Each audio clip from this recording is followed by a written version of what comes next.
Hey guys, how's it going? I'm here to kind of give you a re-update on my OBS settings and what I use personally to do streaming and also recording. For instance, okay, we'll go ahead and start off right here. On the bottom left-hand side of the screen, you'll see where it says Scenes and Sources. Now, the scenes are all pretty much where you have to start at with OBS. I'm pretty sure most of you who have experienced OBS or have messed with it before know this. Everything starts here. So for me, I have my stream start, Twitch, intermission, stream end, which is bound to a certain amount of keys. And if you know about the hotkey page, definitely look into doing that. It makes transitioning so damn good. And once again, I just realized you cannot see what I'm seeing because I didn't switch the scenes. So I'll go ahead and start switching scenes for you. This is my stream start scene. This is my intermission scene whenever I transition to it. This is my end scene whenever I'm trying to wrap up stream. And then we go to here. This is technically what you're seeing. This is whenever I'm actually like streaming live games and whatnot. And then let me pop this up. Voila, there we go. We can see what I'm seeing now. Look at that. Alright, so as I was recapping last time, everything starts at this bottom left-hand corner of the screen. Go from there. Start making yourself some scenes if you want to have some transitions. And then like, okay, so you see that random thing on the bottom of the screen that says little bits? That is a donation goal that is set through Streamlabs. Streamlabs is an entirely separate thing that I may or may not make a video on in the future. But as of right now, I kind of want to focus on OBS and all its loveliness as far as like settings go. So if you really want to get into having a decent output as far as your OBS goes, just go ahead and pop open your settings on Studio. This is all pretty much default settings. You don't have to touch anything on here. The stream settings is very important because of course you need to know what you're streaming to as far as platforming goes, and then also the server that is closest to you. You definitely want to start, you know, experimenting with that, seeing what is closest to you is usually the best connection. And then just go from there. And then if you're doing Twitch, be sure to copy and paste your stream key from Twitch to the copy and paste area on OBS. Now here's the super duper important part. Once you go to output, if always try to figure out what your upload and download speed are on speedtest.net. That is the best place to go to.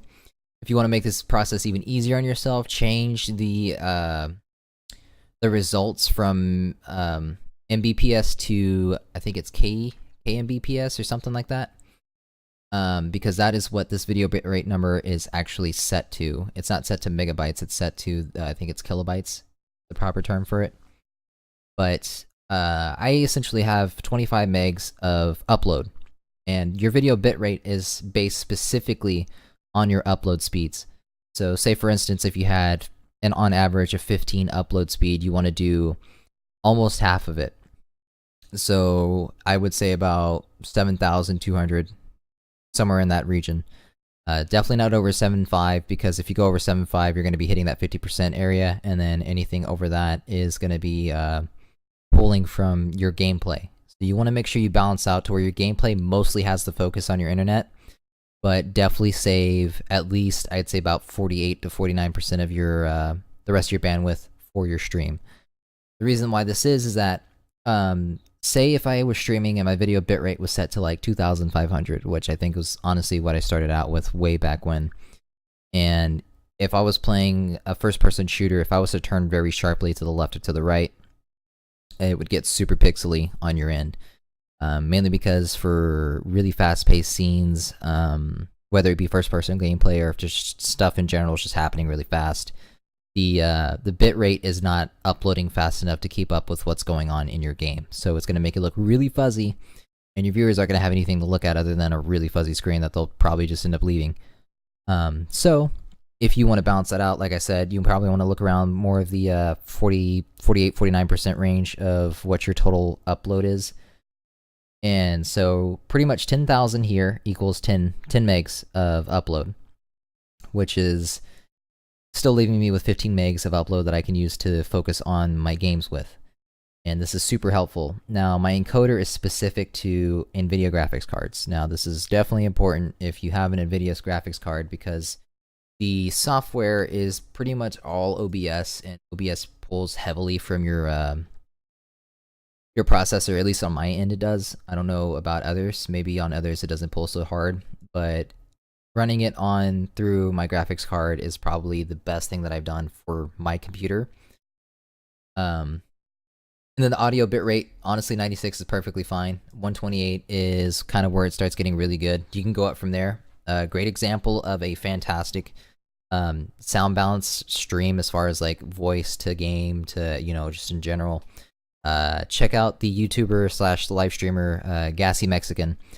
He has probably the best sound setup that I've seen on up to date. Like he's always had a fantastic way of balancing everything out and making it sound just perfect. Make sure you enable advanced encoder settings, and then for me, my encoder preset wasn't originally set to high performance. I had to change it to that because the way that OBS processed originally was pulling so much from my CPU that I didn't have any CPU left for my games. That was a big problem, so I changed it to high performance. And then pretty much the rest of the stuff on the bottom for recording, you can do that to whatever you feel like is best for you. I used to have a external hard drive for that, but it ended up crapping out, so I just decided just to go directly to your computer, which is bad because that actually can cause more problems than resolutions. Because come to find out, if I'm streaming with my current settings and everything, the audio syncs up perfectly fine with what's going on in the video. Whereas if I'm doing a recording like I am right now, say I was to go over here and click, and the moment I said click, I clicked, and click it again. For you on a video, it actually might be delayed like a half second, so I might say click, and then you see me click, or you see me click, and then I say click. It's one of the two. I think my voice is the one that's delayed on recordings. But on streaming, this is perfectly fine. As far as the audio goes, I use my sample rate at 48. Of course, stereo, and I like to be specific as to what the desktop is pulling from.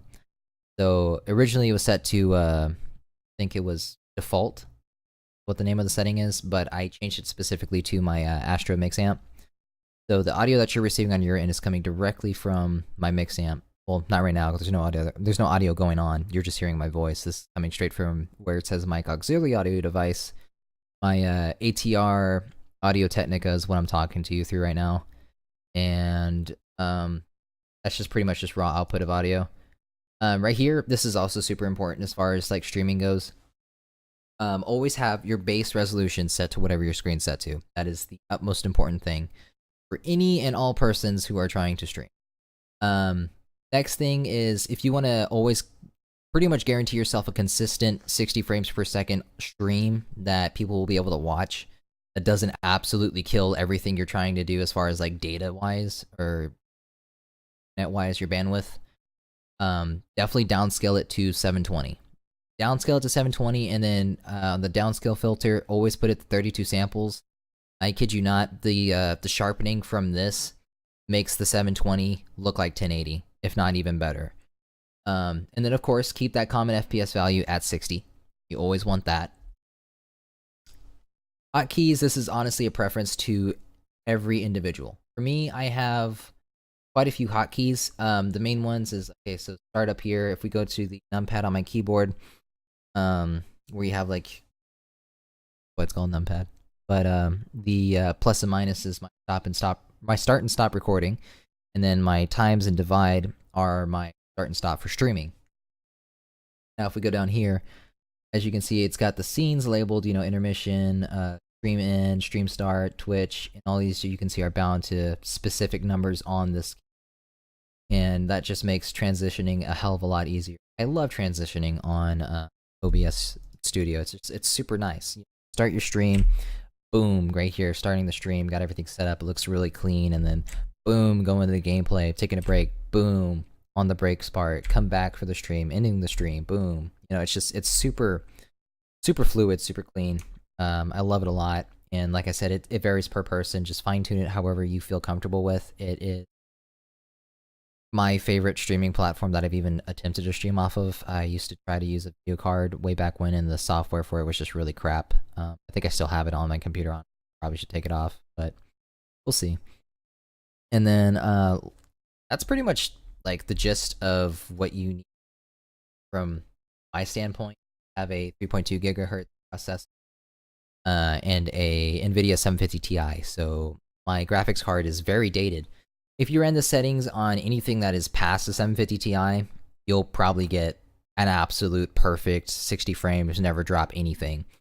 Like I said, the only game that I've ever gone below 60 frames per second without streaming is Doom. I used to have problems with the Battlegrounds when it first released, but that was because it was poorly optimized. Since then, they've actually re-optimized the game, and I get a consistent 60 frames per second on Battlegrounds as well. But yeah, I mean, this is pretty much the gist of OBS Studio from my end. Just try to take what I said and interpret your way as best as possible. Everybody's gonna have a unique number that they have to tune their bitrate to, and like, you know, so on and so forth. But this is what has worked for me best, and like I said, it's a 3.2 gigahertz CPU, and then a 750 Ti on the GPU. But I hope y'all enjoyed, and I hope I taught you something as far as like from how I've streamed for the past couple of years and what I've picked up, and you know, relaying this information onto you. I hope it helps you out in the future to learn, so you can become your own streamer, you know, and see what you can do as far as further go from this. But yeah, we'll call it that. And honestly, I'm gonna hit you with the screen transition. Look at that. Ooh. And with that, I will say bye-bye.